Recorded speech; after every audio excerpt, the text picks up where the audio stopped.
Parappana ಅಗ್ರಹಾರದಲ್ಲಿ Prajwal mobile ಬಳಕೆಗೆ ಇರಲಿಲ್ಲ break.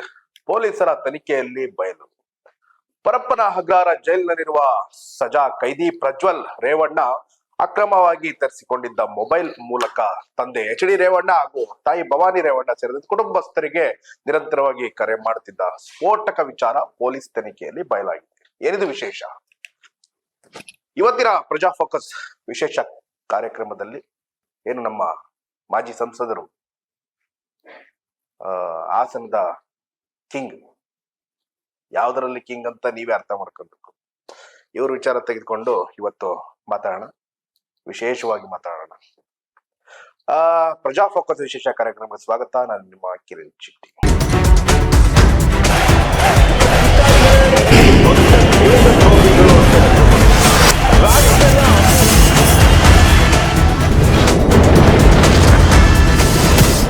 ವೀಕ್ಷಕರೇ, ಮಾಜಿ ಸಂಸದರು ಪ್ರಜ್ವಲ್ ರೇವಣ್ಣ ಮನೆಯ ಕೆಲಸದವರ ಜೊತೆ ಲೈಂಗಿಕ ಕಿರುಕುಳದ ಆರೋಪದ ಅಡಿ ಇವತ್ತು ಪರಪ್ಪನ ಅಗ್ರಹಾರದಲ್ಲಿ ಶಿಕ್ಷೆಗೆ ಒಳಪಟ್ಟಿರ್ತಕ್ಕಂಥ ಒಂದು ಕೈದಿ. ಇವರು ಕಳೆದ 2 ವರ್ಷದಿಂದನೂ ಕೂಡ ಪರಪ್ಪನ ಅಗ್ರಹಾರದಲ್ಲಿ ತನ್ನ ಶಿಕ್ಷೆಗೆ ಒಳಪಟ್ಟಿದ್ದಾರೆ. ಆದ್ರೆ ಪರಪ್ಪನ ಅಗ್ರಹಾರ ಜೈಲಿನಲ್ಲಿ ಇವರು ಮಾತ್ರ ರಾಜಾರೋಷವಾಗಿ ಏನು ರಾಜನಿಗೆ ಯಾವ ರೀತಿ ಆತಿಥ್ಯಗಳು ಸಿಗುತ್ತೆ ಅದೆಲ್ಲವೂ ಕೂಡ ಇವರಿಗೆ ಸಿಗ್ತಾ ಇದೆ ಅನ್ನೋದು ಕೂಡ ಆರೋಪ ಇದೆ. ಕಳೆದ ಕೆಲವು ದಿನಗಳ ಹಿಂದಷ್ಟೇ ಪರಪ್ಪನ ಅಗ್ರಹಾರದಲ್ಲಿ ರೈಡ್ ಮಾಡಿದಾಗ ಒಂದಷ್ಟು ಸೆಲ್ಗಳಲ್ಲಿ, ಬ್ಯಾರಿಕೇಡ್ಗಳಲ್ಲಿ ಒಂದಷ್ಟು ಏನು ಮೊಬೈಲ್ಗಳು ಯೂಸ್ ಮಾಡ್ತಾ ಇರತಕ್ಕಂಥದ್ದು, ಗುಟ್ಕ, ಸಿಗರೇಟು ಇಂಥವೆಲ್ಲ ಒಂದಷ್ಟು ಸಿಗ್ತವೆ.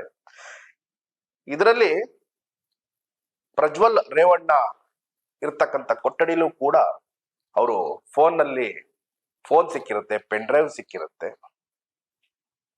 ಫೋನ್ ಯೂಸ್ ಮಾಡ್ತಾ ಇರೋದು ಕೂಡ ನೀವು ಈಗಾಗಲೇ ಸಾಕಷ್ಟು ವೈರಲ್ ಆಯ್ತು. ಆ ವಿಡಿಯೋ ಯಾರ ಜೊತೆ ನಾವು ಮಾತಾಡ್ತಾ ಇರತಕ್ಕಂಥ ಒಂದು ವಿಡಿಯೋ ವೈರಲ್ ಆಗುತ್ತೆ. ಈ ಜೈಲಿನ ಮೇಲೆ ನಡೆದ ದಾಳಿಯಲ್ಲಿ ಸಿಕ್ಕ ಬ್ಯಾರೆಕ್ನ ಮೊಬೈಲ್ ಸಿಡಿಆರ್ ಪರಿಶೀಲಿಸಿದಾಗ ಈ ಸತ್ಯ ಬೆಳಕಿಗೆ ಬಂದಿದೆ. ಡೆಲಿವರಿ ಬಾಯ್ ಮೂಲಕ ವಾಮ ಮಾರ್ಗದಲ್ಲಿ ಮೊಬೈಲ್ ಜೈಲಿನೊಳಗೆ ಸರಬರಾಜಾಗಿದ್ದು, ಮನೆ ಊಟ ಹಾಗೂ ಜೈಲು ನಿಯಮ ಉಲ್ಲಂಘನೆಗೆ ಸಹಕರಿಸಿದ ಜೈಲು ಸಿಬ್ಬಂದಿ ಬಗ್ಗೆಯೂ ಕೂಡ ತನಿಖೆ ತೀವ್ರಗೊಂಡಿದೆ. ಬೆಂಗಳೂರಿನಲ್ಲಿ ಪರಪ್ಪನ ಅಗ್ರಹಾರ ಕೇಂದ್ರ ಕಾರಾಗೃಹ ಜೀವಾವಧಿ ಶಿಕ್ಷೆಗೆ ಒಳಪಟ್ಟಿರ್ತಕ್ಕಂಥ ಕೈದಿ ಪ್ರಜ್ವಲ್ ರೇವಣ್ಣ ಜೈಲಲ್ಲಿದ್ದರೂ ಸಹ ಮೊಬೈಲ್ ನಲ್ಲಿ ತನ್ನ ತಂದೆ, ತಾಯಿ ಹಾಗೂ ಆಪ್ತರ ಜೊತೆ ನಿರಂತರವಾಗಿ ಮಾತನಾಡ್ತಾ ಇರ್ತಕ್ಕಂಥದ್ದು ಸ್ಫೋಟಕ ವಿಚಾರ ಪೊಲೀಸರ ತನಿಖೆಯಲ್ಲಿ ಇದೀಗ ಬಯಲಾಗಿರ್ತಕ್ಕಂಥದ್ದು. ಸಿಸಿಬಿ ಇತ್ತೀಚೆಗೆ ಜೈಲಿನ ಮೇಲೆ ದಾಳಿ ನಡೆಸಿದಾಗ ಪ್ರಜ್ವಲ್ ಬ್ಯಾರೆಕ್ ನಲ್ಲಿ ಸಿಕ್ಕಿದ್ದ ಆಂಡ್ರಾಯ್ಡ್ ಫೋನ್ ಜಾಡ್ ಬೆನ್ನತ್ತಿರುವ ಪೊಲೀಸರ ತನಿಖೆಯಲ್ಲಿ ಹಲವು ಕುತೂಹಲಕಾರಿ ಸಂಗತಿಗಳು ಕೂಡ ಬೆಳಕಿಗೆ ಬಂದಿದೆ.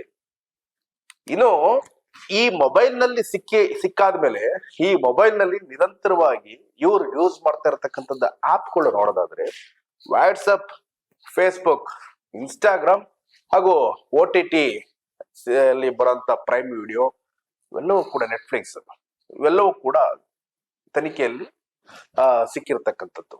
ಅಂದ್ರೆ ನನಗೆ ಒಂದು ಪ್ರಶ್ನೆ ಎದುರಾಗಿರ್ತಕ್ಕಂಥದ್ದು ಏನಂತಂದ್ರೆ, ಪರಪ್ಪನ ಅಗ್ರಹಾರ ಜೈಲು ಅಂತಂದಾಗ ಅಲ್ಲಿ ರೆಗ್ಯುಲರ್ ಆಗಿ ಜಾಮರ್ ಅಳವಡಿಸಲಾಗಿರ್ತೈತೆ. ಯಾವುದೇ ಅಹಿತಕರ ಘಟನೆ ನಡೀಬಾರ್ದು.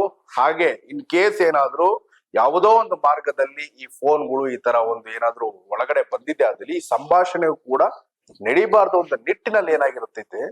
ಯಾಕಂದ್ರೆ ಪರಪ್ಪನ ಅಗ್ರಹಾರ ಜೈಲಿನಲ್ಲಿ ಸಾಕಷ್ಟು ಕೈದಿಗಳಿದ್ದಾರೆ, ಕೊಲೆ ಮಾಡಿರ್ತಕ್ಕಂಥವ್ರು ಇದ್ದಾರೆ, ದೊಡ್ಡ ಏನೋ ಹೆಸರು ಮಾಡಿ ಹೋಗಿ ರ್ಯಾಬ್ರಿ ಕೇಸ್ ಆಗಿರ್ಬೋದು, ಕ್ರಿಮಿನಲ್ ಕೇಸ್ ಆಗಿರ್ಬೋದು, ಇಂಥ ಒಂದಷ್ಟು ಘಟನೆಗೆ ಸಂಬಂಧಿಸಿದಂತೆ ಒಂದಷ್ಟು ಆರೋಪಿಗಳು, ಕೈದಿಗಳು ಅಲ್ಲಿರ್ತಕ್ಕಂಥದ್ದು. ಈ ನಿಟ್ಟಿನಲ್ಲಿ ಏನಾಗುತ್ತೆ, ಜಾಮರ್ ಅಳವಡಿಸುತ್ತೆ. ಈ ಜಾಮರ್ ಅಳವಡಿಸಿದ್ರು ಸಹ ಹೇಗೆ ಇವರು ಮೊಬೈಲ್ಗಳು ಯೂಸ್ ಮಾಡ್ತಾರೆ, ಹೇಗೆ ಇವ್ರ ನೆಟ್ವರ್ಕಿಂಗ್ ಈಸಿಯಾಗಿ ಇವ್ರಿಗೆ ಸಿಗುತ್ತೆ ಅಂದ್ರೆ. ಮತ್ತೆ ಇನ್ನೊಂದೇನಂತಾರೆ, ಮೊಬೈಲ್ ಒಳಗಡೆ ಹೋಗಿದೆ ಅಂತಂದ್ರೆ, ಈಗ ನಮಗೆ ಬಂದಿರತಕ್ಕಂತ ಮಾಹಿತಿ ಪ್ರಕಾರ ಯಾವ್ದೋ ಒಂದು ವಾಮ ಮಾರ್ಗದಲ್ಲಿ ಒಳಗಡೆ ಹೋಗಿರ್ತಕ್ಕಂಥದ್ದು. ಯಾವುದೇ ಹೋದ್ರೂ ಕೂಡ ಅಲ್ಲಿನ ಜೈಲಿನ ಸಿಬ್ಬಂದಿಗಳು, ಅಧಿಕಾರಿಗಳು ಕಣ್ಮುಚ್ಚಿಕೊಳ್ತಿದ್ದಾರ ಅಥವಾ ಅವ್ರ ಜೇಬು ತುಂಬಿಸ್ಕೊಂಡು ಇದೆಲ್ಲವೂ ಕೂಡ ಫ್ರೀ ಆಗಿ ಬಿಟ್ಟಿರ್ತಕ್ಕಂಥದ್ದು. ಒಂದು ಕಣ್ಣಿಗೆ ಬೆಣ್ಣೆ, ಇನ್ನೊಂದು ಕಣ್ಣಿಗೆ ಸುಣ್ಣ ಎಂಬ ಗಾದೆ ಇವತ್ತು ನೆನಪು ಬರ್ತಿದೆ. ಯಾಕೆಂತಂದ್ರೆ ಸಣ್ಣ ಪುಟ್ಟ ಕೈದಿಗಳು, ಸಣ್ಣ ಪುಟ್ಟ ಅಥವಾ ಹಿಂದೆ ಮುಂದೆ ಏನು ಇಲ್ದರೆ ಇರ್ತಕ್ಕಂಥ ಒಂದಷ್ಟು ಕೈದಿಗಳು ಕೂಡ ಇರ್ತಾರೆ. ಯಾಕಂತಂದ್ರೆ ಇವತ್ತು ದುಡ್ಡಿನ ಹಾಸಿಗೆ 100 ರೂಪಾಯಿಗೂ ಕೂಡ ಕೊಲೆ ಮಾಡಿರ್ತಕ್ಕಂಥದ್ದು ಇತ್ತೀಚೆಗೆ ನಮ್ಗೆ ಉದಾಹರಣೆಗೆ ಸಾಕಷ್ಟು ಸಿಗ್ತದೆ. ಇಂತಹವರಿಗೆ ಯಾಕೆಂದ್ರೆ ಹಿಂದೆ ಇರಲ್ಲ, ಮುಂದೆ ಇರಲ್ಲ, ಅಥವಾ ಅವರ ಕೋಪಕ್ಕೆ, ಈಗೋಯಿಸಮ್ಗೆ ಒಂದಷ್ಟು ಕೊಲೆಗಳು, ರ್ಯಾಬ್ರಿಗಳು, ಇನ್ನೊಂದು ಮತ್ತೊಂದು ಏನೋ ಮಾಡಿ ಒಳಗಡೆ ಹೋಗಿರ್ತಾರೆ. ಬಟ್ ಹೋದಾದ್ಮೇಲೆ, ಶಿಕ್ಷೆಗೆ ಒಳಪಟ್ಟದಾದ್ಮೇಲೆ ಕೆಲವರಿಗೆ ಪಶ್ಚಾತ್ತಾಪ ಕೂಡ ಬಂದಿರುತ್ತೆ, ನಾನು ಮಾಡಬಾರ್ದಾಗಿತ್ತು ಕೂಡ ಅಂತ ಅರಿವಾಗಿರುತ್ತೆ. ಇಂತಹವ್ರಿಗೂ ಕೂಡ ಒಂದೆಲ್ಲ ಒಂದ್ ಕಡೆಗೆ ನಾನು ನನ್ನ ಫ್ಯಾಮಿಲಿ ಜೊತೆ ಮಾತಾಡ್ಬೇಕು ಅಥವಾ ನನ್ನ ಆಪ್ತರ ಜೊತೆ ಮಾತಾಡ್ಬೇಕು ಅಂತ ಇರ್ತೈತಲ್ವಾ. ಯಾಕೆ ಅವ್ರಿಗೆ ಇಲ್ದಿರ್ತಕ್ಕಂಥ ಒಂದು ರಾಜ್ಯಾತಿಥ್ಯ ಇಂಥವ್ರು ಕೊಡ್ತಾರೆ? ಏನು ಯಪ್ಪ, ಏನು ಒಳ್ಳೆ ಕೆಲಸ ಮಾಡಿರ್ತಕ್ಕಂಥದ್ದು, ಸಮಾಜಕ್ಕೆ ಉತ್ತಮವಾಗಿ ಕೆಲಸ ಮಾಡ್ರೆ ಹೋಗಿದಾರೆ ಒಳಗಡೆ,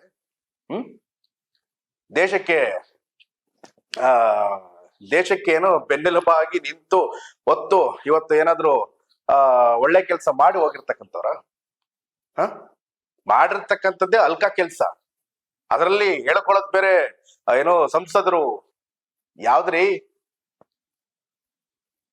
ಇಂಥವ್ರನ್ನ ನೀವುಗಳು ಬೆಳೆಸ್ತಕ್ಕಂಥದ್ದು. ನಾನು ಮೊನ್ನೆ ಹೊಳೆನರಸೀಪುರ ಈ ಭಾಗದಲ್ಲಿ ಹೋಗ್ಬೇಕಾದ್ರೆ ನೋಡ್ದೆ.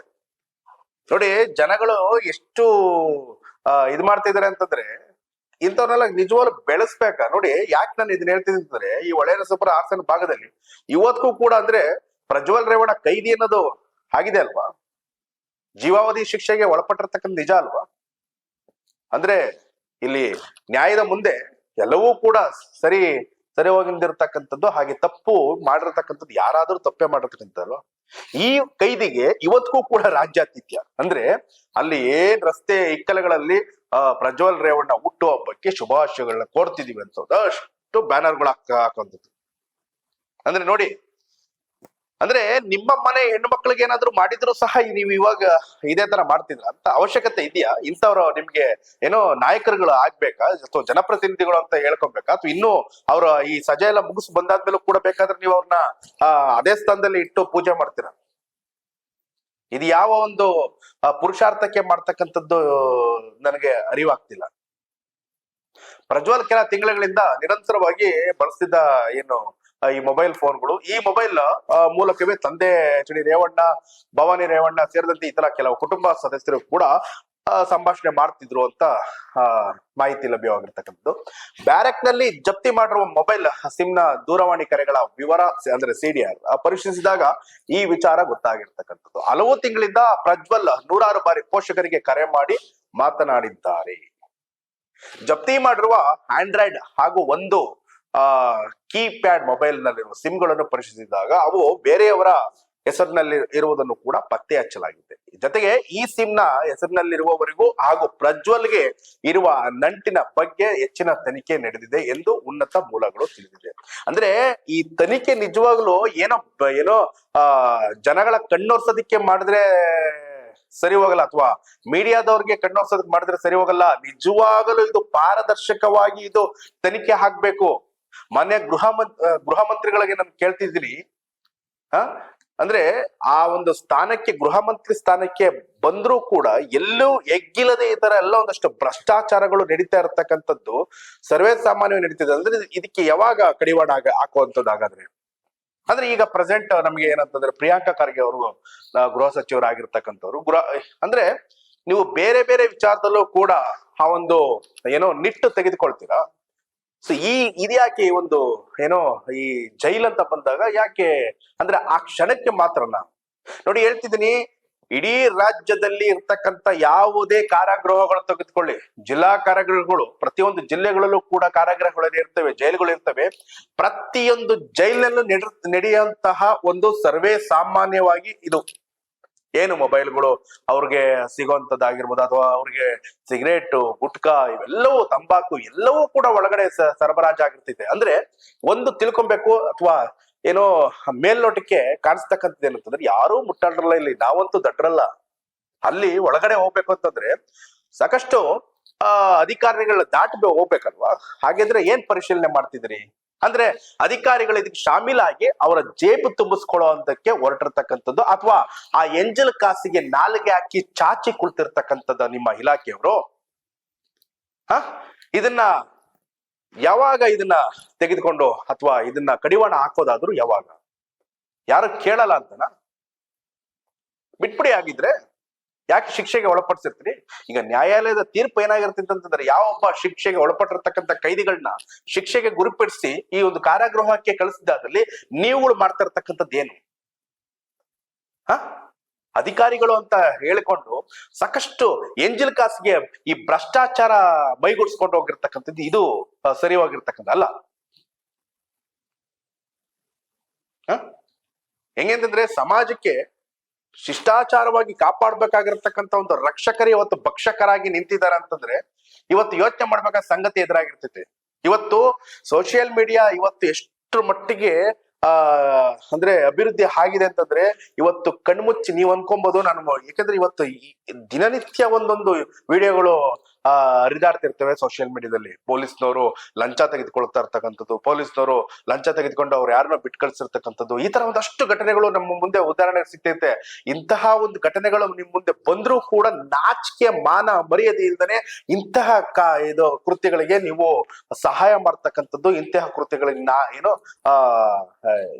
ಎಂಜಲ್ ಕಾಸಿಗೆ ಆಸೆ ಪಡ್ತಕ್ಕಂಥದ್ದು, ಇದನ್ನೆಲ್ಲವೂ ಕೂಡ ಅಧಿಕಾರಿಗಳು ಅಥವಾ ಏನೋ ಮಾನ್ಯ ಗೃಹ ಸಚಿವರು ನೋಡ್ಕೊಂಡು ಕಣ್ಮುಚ್ಚಿಕೊಳ್ತಾ ಇರ್ತಕ್ಕಂಥದ್ದು.